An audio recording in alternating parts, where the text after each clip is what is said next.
আশ্চর্য, কাণ্ডজ্ঞান যদি থাকে কারো, অবাক হয়ে যাচ্ছি।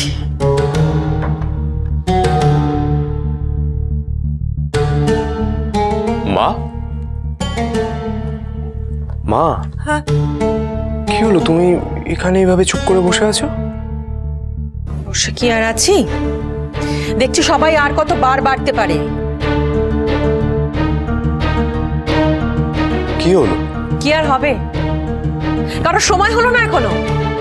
ওই ফুলবালির বাড়ি থেকে বাড়ি ফেরার সময়ই হলো না কারোর এখনো। এই নিয়ে ভাবছো মা? মহারাজ তো প্রথম থেকেই বাবা, শিব, ঠাম্মি ওদের সবাইকে নিজের দিকে টেনে দল ভারী করার চেষ্টা করে। এর নতুন কি বলো? হ্যাঁ, কিন্তু বাড়ির নিয়ম শৃঙ্খলা বলে তো কিছু রইল না, না সব তো উচ্ছন্নে গেল। এই তো ভালো সুযোগ পেয়েছি। মহারাজের প্রতি মাকে নরম হতে দেওয়া যাবে না, না হলে আমার বিপদ বাড়বে। সে তো অনেকদিন ধরেই গেছে না। আচ্ছা, আমি ছাড়া কে আছে বলো তো? কে আছে তোমার মতো করে ভাবে, তোমার কথা শুনে চলে? শিবটা ভালো ছেলে, কিন্তু ও তো সেই মহারাজের পাল্লায় পড়ে নিজের ভালো কিছু হবে সেটা ভুলতে বসেছে। না না, ওইটা আমি হতে দিচ্ছি না, ওটা হতে দেব না। আজ এত কিছু পরে বাবা মহারাজের হয়ে কথা বলে। যে ছেলেটা খুন করে জেলে গেল তার থেকেও কি আমি বড় অপরাধী? হ্যাঁ, আমি মানছি আমি অন্যায় করেছি মা। বাবার এতদিনের কষ্টের রোজগারের টাকা আমি ধরে রাখতে পারিনি, বিয়ের আসর থেকে পালিয়ে গেছি। কিন্তু এটাই সত্যি, বাবা যদি আমাকে জোর না করতো ওই পূজারিনীর সাথে বিয়ে করতে, আমি কি এমন কিছু করতাম মা?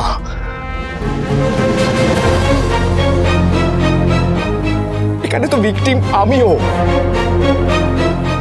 আমাকেও তো চিট করা হয়েছে।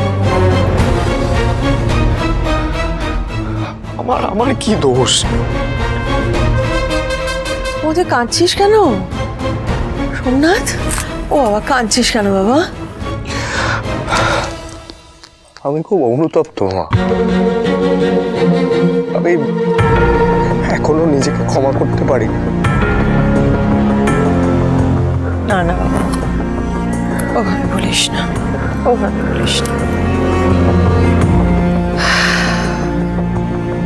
দেখ, কে তোর পাশে সারা জীবন থাকবে না থাকবে আমি জানি না, তবে আমি আর প্রিয়াঙ্কা আমরা দুজন সারা জীবন তোর পাশে থাকবো।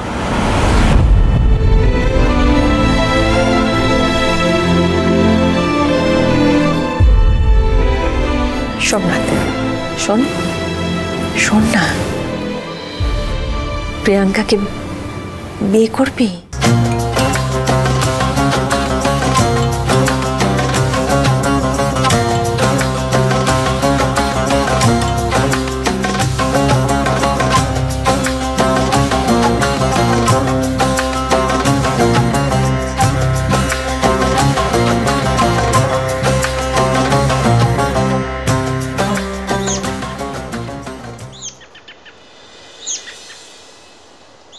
এসো এসো, তাড়াতাড়ি এসো।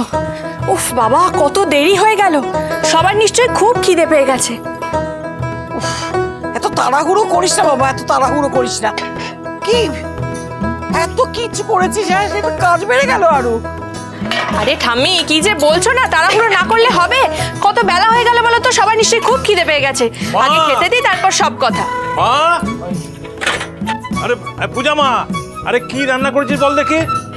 এই তো, বেশি কিছু করিনি বাবা, এই লুচি, এই সুজি আর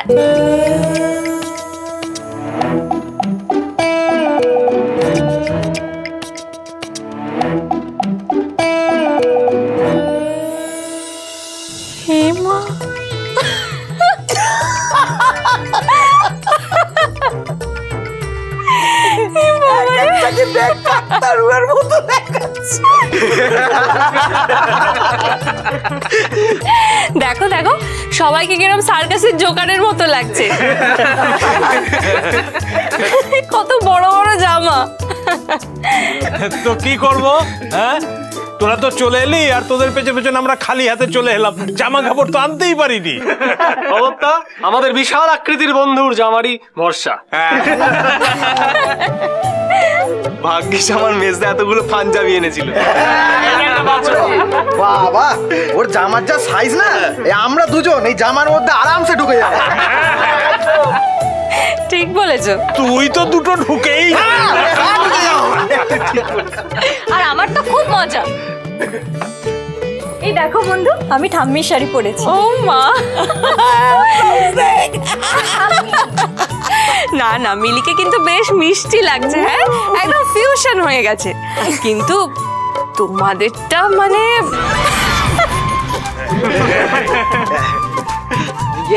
বলছি কি, হাসাহাসি পরে হোক। হ্যাঁ, এই যে গরম গরম লুচি আর এই সুজি রয়েছে, একটু তাড়াতাড়ি দিয়ে দাও, বুঝলো তো? হাসাহাসিটা সব আবার হাসাহাসি সব ঠান্ডা হয়ে যাচ্ছে। ওই দেখো, আমি তো একদম ভুলেই গেছি তোমাদেরকে দেখতে গিয়ে। বসো ঠাম্মি, দাঁড়াও দিচ্ছি।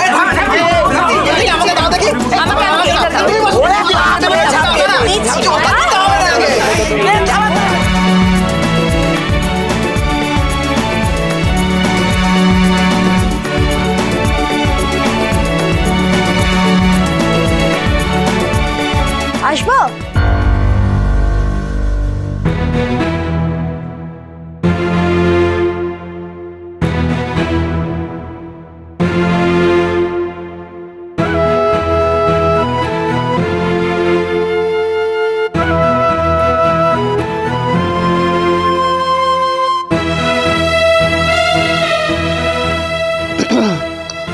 কিরে মাধুরী, তুই হঠাৎ সাত সকালে এখানে? বিশেষ কোনো কাজ আছে নাকি? কেন ঠাম্মি, আমি তো এর আগেও কতদিন ভোরবেলায় বাড়িতে এসেছি, পুজো দিয়েছি, সকাল থেকে রাত্রির অবধি থেকেছি, কত খাওয়া দাওয়া করেছি। তো আজকে হঠাৎ করে তুমি আমাকে দেখে এরকম অবাক হয়ে গেলে কেন? কতদিন পরে এই বাড়িটাতে প্রাণ ফিরে এসছে। এই বাড়িটা এতদিন ধরে পুরো খা খা করছিল, আমার একদম ভালো লাগছিল না। কালকে এসে আমার যে কি ভালো লেগেছে, সেই জন্যই তো আজকে ওমা, লুচি হয়েছে নাকি?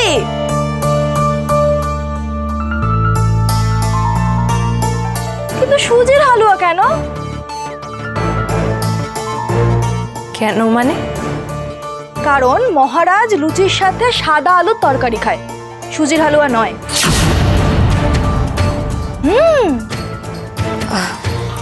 আসলে লুচির সাথে সুজির হালুয়া আমার খুব পছন্দের, আমি তাই সবার জন্য বানিয়ে এনেছিলাম। আপনিও বসুন না, আমি আপনাকেও বেড়ে দিচ্ছি। আমারও না আগে লুচির সাথে ছোলার ডাল খেতে খুব ভালো লাগতো, কিন্তু যবে থেকে জানলাম যে মহারাজের সাদা আলু তরকারি খেতে ভালো লাগে, আমি আমার পছন্দটা অমনি বদলে ফেললাম। আর সত্যি কথা বলতে কি, এখন না আমার লুচির সাথে সাদা আলুর তরকারিটাই বেশি ভালো লাগে। ঠাম্মি, বলছি আমি না বরঞ্চ সাদা আলুর তরকারিটা বানিয়ে আনি, বুঝলে? নইলে আবার সাত সকালে মহারাজের আমার মাথা গরম হয়ে যাবে।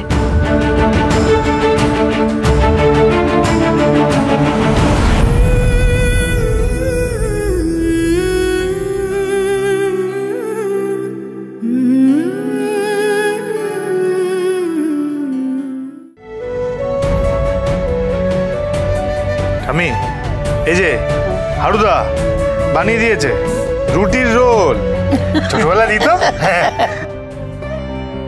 একেবারে গ্রামের খাবার। হ্যাঁ, আমার না মনটা একবারে ভরে গেছে জানো। এই জয়ন্ত, গগা, তোরা কিন্তু টেস্ট করবি। এই শিব, তুইও টেস্ট করবি, বুঝলি? এই এর মধ্যে কিন্তু এই চিনি, একটু অল্প করে মাখন।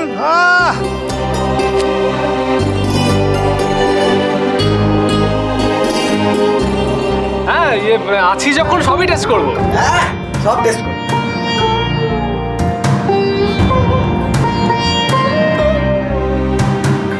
পূজা, হ্যাঁ, আমি একটু বেরোচ্ছি, আমার আসতে দুপুর হবে। একটা কাজ আছে।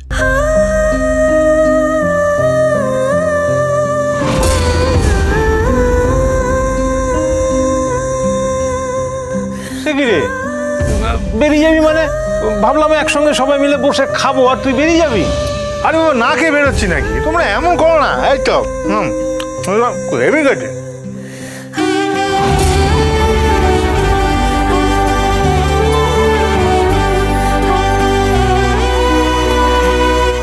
পূজা মা, তুই মহারাজকে আটকাতে পারলি না?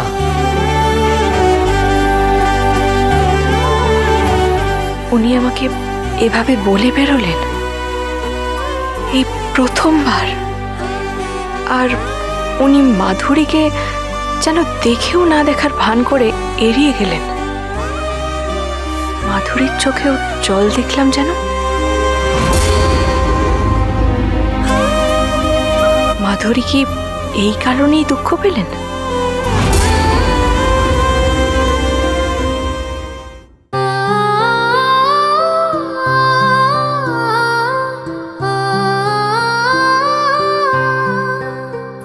মাধুরী, আমি একদিন তোকে লুচি আর ছোলার ডাল করে খাওয়াবো, কেমন? আসলে তুই যে মহারাজকে চিনতিস, যে মহারাজ ওই সাদা আলুর চচ্চড়ি আর লুচি খেতে ভালোবাসত, সেই মহারাজ অনেক বদলে গেছে রে। আর তার সঙ্গে সঙ্গে ওর রুচিটাও বদলে গেছে।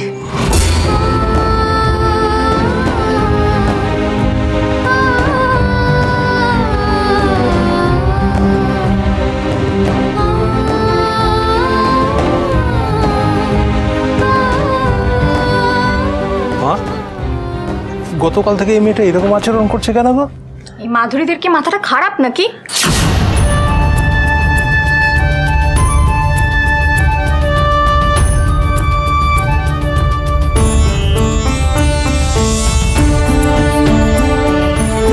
তোমার নাতির তো জীবনের পরতে পরতে রহস্যে ভরা, ঠাম্মি।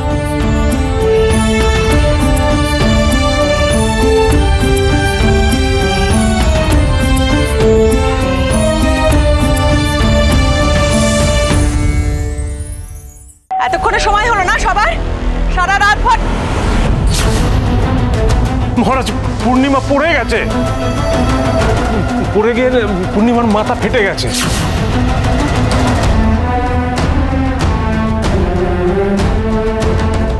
মহারাজ ওর মাকে এত ভালোবাসে, সেটা কি পূর্ণিমা কোনোদিন দেখতে পাবে না?